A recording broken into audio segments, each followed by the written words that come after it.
Welcome back. As the news continues to set in on the passing of a political giant, the late Obadiah Wilshcombe, his extensive wealth of knowledge and political pride was extended beyond his generation.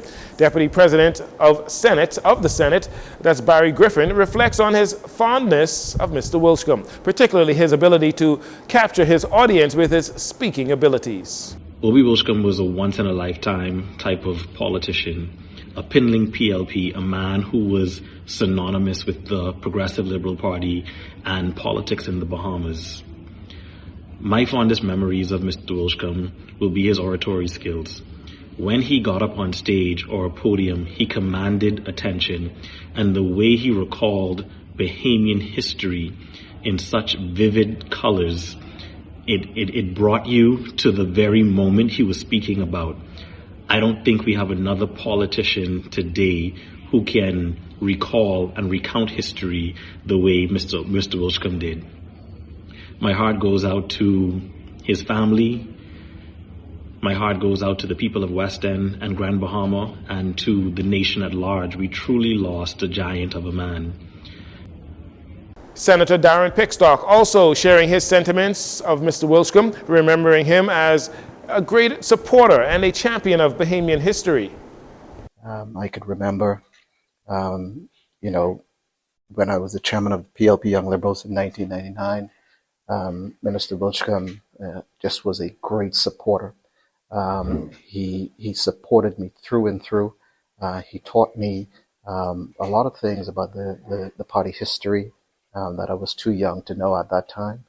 And so, again, he is one among us in the party who always advocated the history of the PLP and wanting us to know where we came from.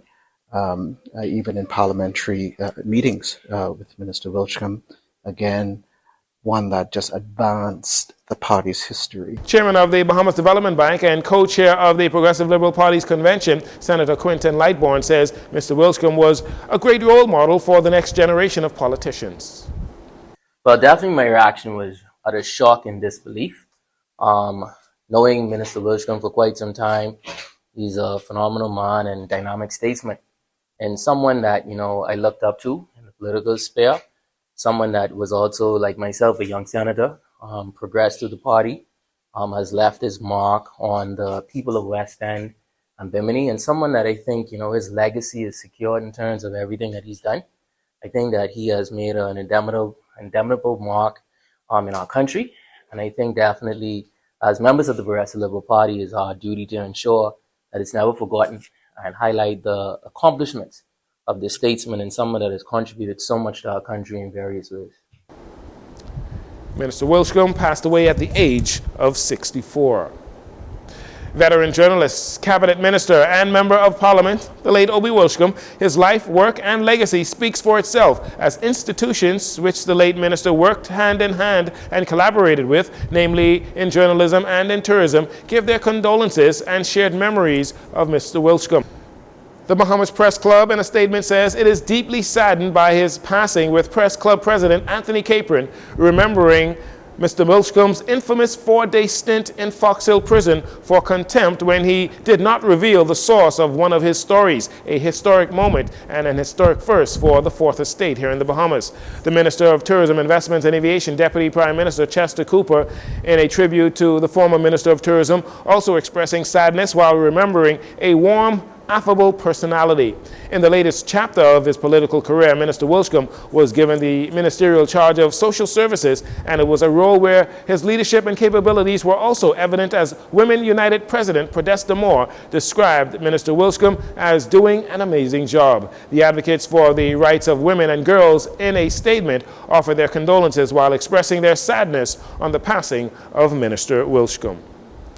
Economic Affairs Minister Senator Michael Halkitis cautioning the general public to not be fooled by a flyer soliciting individuals to apply for loans, as he says it is a fraud. In a statement, the minister says it has come to his attention that a flyer with his image attached is circulating social media purporting to show him thanking One Renaissance of Loans Express for approving a loan for him. However, Minister Halkida says this flyer is fake and the public is being warned to avoid this fraud. The minister adds that the matter has been referred to the Financial Intelligence Unit for investigation with a view to prosecute the perpetrators.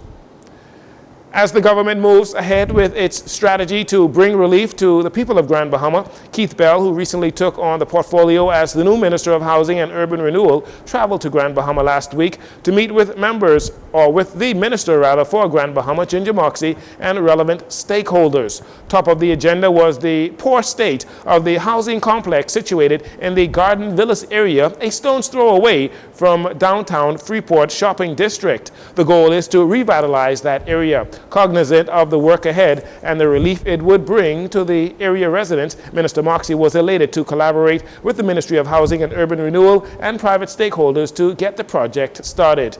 Before conducting a walkabout in the Garden Villas area, Minister Moxie and Minister Bell attended a meeting with executives of the Grand Bahama Port Authority and the Grand Bahama Development Company. And finally, the Bahamas Professional Golf Tour will host the Golf Classic this Saturday at the Royal Blue Golf Course at Bahamas Resort. Golfers swing into action at 2 p.m. competing in the professional, amateur, and junior division. The Classic provides local golfers with the opportunity to showcase their skills and stay sharp. The BPGT last hosted a tournament in October of 2022, the Hillshire Farm Open, that saw David Harris, who shot a 3-under 69, win that tournament. Part proceeds from the Classic this weekend will go towards junior golf and the autism awareness. The next Classic will be the Hillshire Farms Classic, set for October 2023. The Bahamas Waste Open will follow in November, with the season-ending tournament and the Tour Championship being held in December. And that'll do it for your JCN Evening News. Once again, I'm Jarino Saunders. Thank you so much for joining us. This segment of the news has been brought to you by Sun Oil Limited.